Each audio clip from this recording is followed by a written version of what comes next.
किसी दूर गांव में परम नाम का एक व्यक्ति रहा करता था।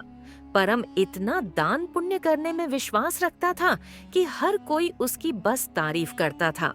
परम के पास भले ही अपने खाने को कुछ न हो, लेकिन वह दान पुण्य करने में कभी पीछे नहीं हटता।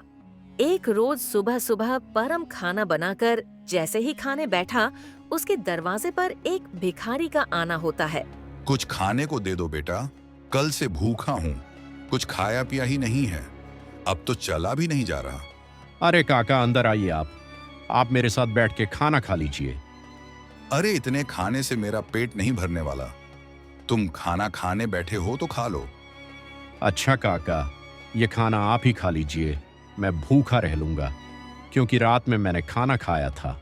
इतना कहकर परम अपनी थाली उस भिखारी की तरफ बढ़ा देता है। भिखारी भी खाना देखकर दोनों हाथों से जल्दी जल्दी खाने लगता है और खाना खाने के बाद भिखारी परम को ढेर सारा आशीर्वाद देते हुए कहता है, भगवान तुम्हें हमेशा खुश रखे बेटा, तुमने अपने हिस्से का खाना मुझे खिलाया है। आजकल ऐसे दानवीर लोग मिलते ही कहाँ हैं, तुम्हारा भला हो। इतना कहकर भिखारी वहाँ से चला जाता है। लेकिन परम को भी भूख लगी थी।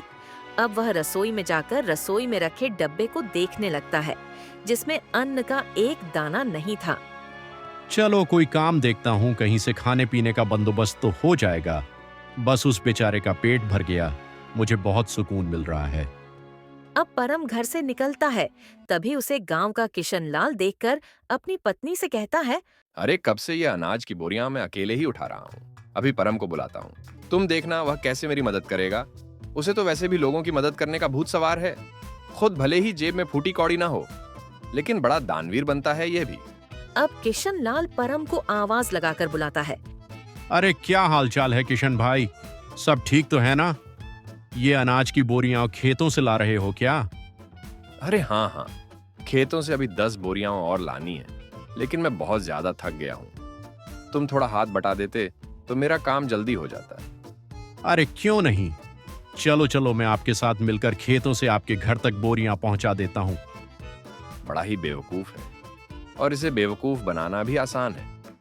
चलो, इसी बहाने मेरी मदद हो जाएगी और थोड़ा आराम भी मिल जाएगा।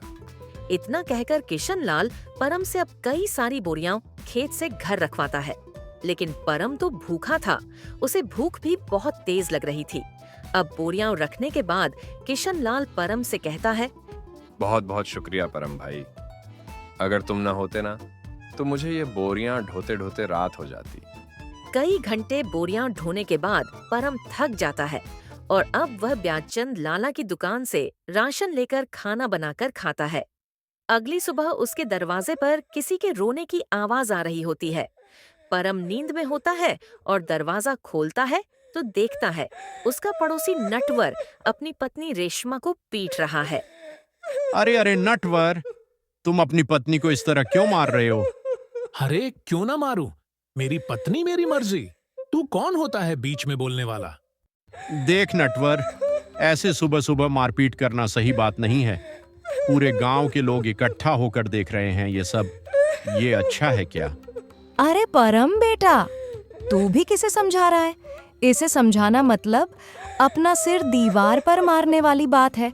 जरूर सुबह सुबह रेशमा से पैसे मांगने के लिए लड़ रहा होगा, पीने को पैसे नहीं होंगे ना इसके पास। अरे बुढ़िया, चुप कर, ज्यादा बोलने की जरूरत नहीं है। राम राम राम, आजकल के बच्चों को तो अपने से बड़ों से बात करने की तमीज ही नहीं है। अरे मैं तो तेरी माँ की उम्र की हूँ और तू है कि मुझसे बदतमीजी से बात कर रहा है। लेकिन मैंने तो नहीं कहा आपको कि मेरे बीच में बोलने के लिए। इतना कहकर नटवर फिर से अपनी पत्नी रेशमा को मारने लगता है, लेकिन परम से यह सब देखा नहीं जाता और वह नटवर का हाथ पकड़ लेता है और उसे एक जोरदार तमाचा लगाता है। यह देखकर सारे गांव वाले ताली बजाने लगते हैं। बिल्कुल ठीक किया, ये इसी के लायक है। अरे अपनी पत्नी पर हाथ उठाता है और खुद को मर्द समझता है। अरे परम भाई, आपने बिल्कुल सही किया, इसे तो मार मार कर गांव से निकाल देना चाहिए। इसे तो मैं छोड़ूंगा नहीं, मुझे पैसे चाहिए। अगर मुझे शाम तक पैसा नहीं मिला ना तो इसे और भी मारूंगा। फिर देखता हूँ इसे कौन बचाने आता है। अबे ये ले पैसे और अब जा यहाँ से। और अगली बार अगर तूने अपनी पत्नी पर हाथ उठाया ना तो तुझे थाने में डलवाकर अच्छे से कुटाई करवाऊंगी तेरी, समझा? उनमें से एक औरत परम से कहती है, आप सच में बहुत नेक दिल के हैं। हर किसी की मदद करते हैं, हर किसी का भला चाहते हैं। हम गांव वाले बस आपसे इतना चाहते हैं कि अगला हमारा सरपंच आप ही हो, न कि वो धर्मपाल। अरे क्या बात कही है तूने। ये बात तो काफी समय से मैं दिल में दबाए बैठी थी। अरे हाँ हाँ बिल्कुल परम भाई, गांव का सरपंच बनिए तो गांव में विकास होगा, तरक्की होगी। उस धर्मपाल के पास तो गांव के लोग जाने से भी डरते हैं, और रही उसे कुछ बताने की बात तो कोई भी उसके सामने मुंह नहीं खोल पाता। परम हर किसी की हर तरह से मदद करता था, जिस वजह से गांव के लोग परम को अपना अगला सरपंच बनाने का फैसला करते हैं। अब यह बात सरपंच धर्मपाल तक पहुंचती है। सरपंच तिलमिला उठता है। क्या परम की इतनी हिम्मत, खाने को लाले पड़े हैं लेकिन सरपंच बनने का सपना देख रहा है। इसे तो मैं छोड़ूंगा नहीं। अरे हाँ मालिक, और तो और गांव वाले कह रहे हैं कि चाहे कुछ भी हो जाए सरपंच तो परम ही बनेगा। अब आपको ही कुछ करना होगा, वरना परम आपकी गद्दी लेकर ही मानेगा। सरपंच अब सोच में पड़ जाता है कि वह ऐसा क्या करे जिससे उसके रास्ते का कांटा परम हमेशा हमेशा के लिए इस गांव से चला जाए। अगले चुनाव में गांव के लोग परम को सरपंच बना देते हैं। अब ऐसे ही कई दिन बीत जाते हैं और जब राशन देने की बारी आती है तो सरपंच धर्मपाल बड़े ही चालाकी के साथ राशन में मिलावट करवा देता है, जो परम को बिल्कुल पता नहीं चलता। अरे बेटा, तुझे सरपंच बनता हुआ देख बहुत खुशी हो रही है। अब कम से कम राशन अच्छा तो मिलेगा, और समय पर भी। अरे हाँ हाँ, सब कुछ अच्छा ही होगा।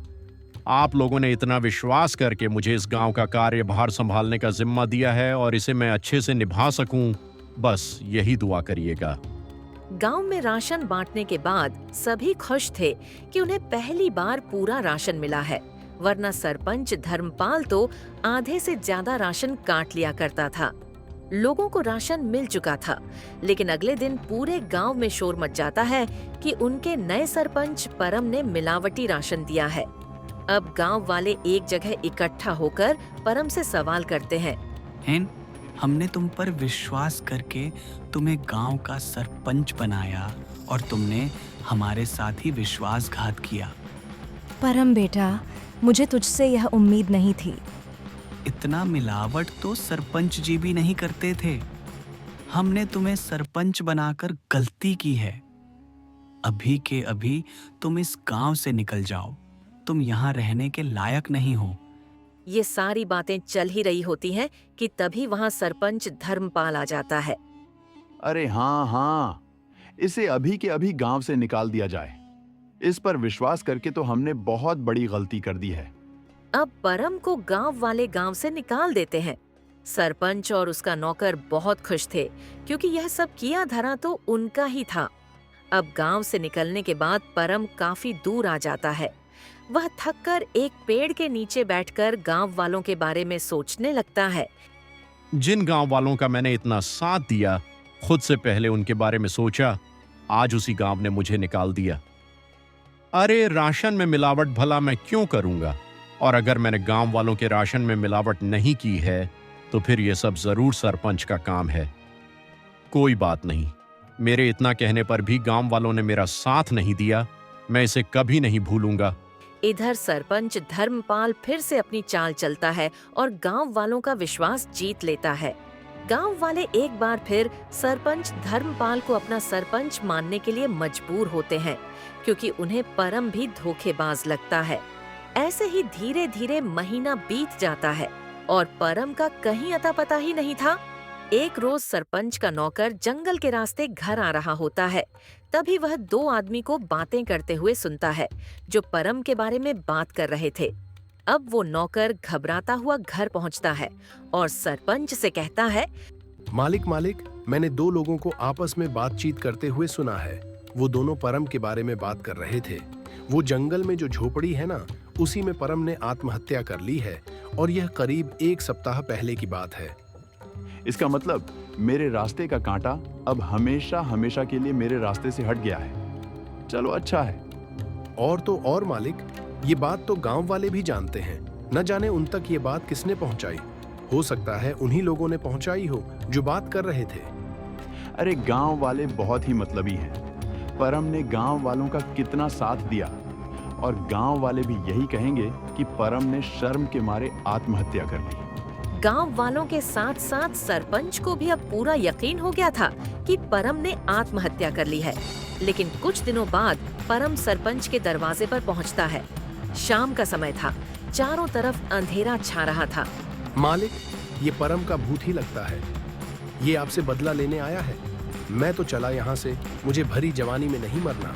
मेरे 4 बच्चे हैं और 2 बीवियां हैं। सरपंच का नौकर इतना कहकर वहाँ से दुम दबाकर भाग निकलता है।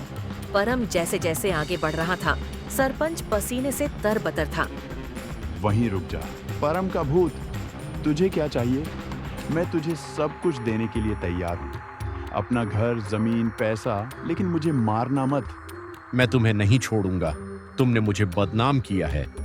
अब तुम ही यह सच गांव वालों के साथ सामने बोलोगे, वरना मैं तुम्हें मार डालूंगा।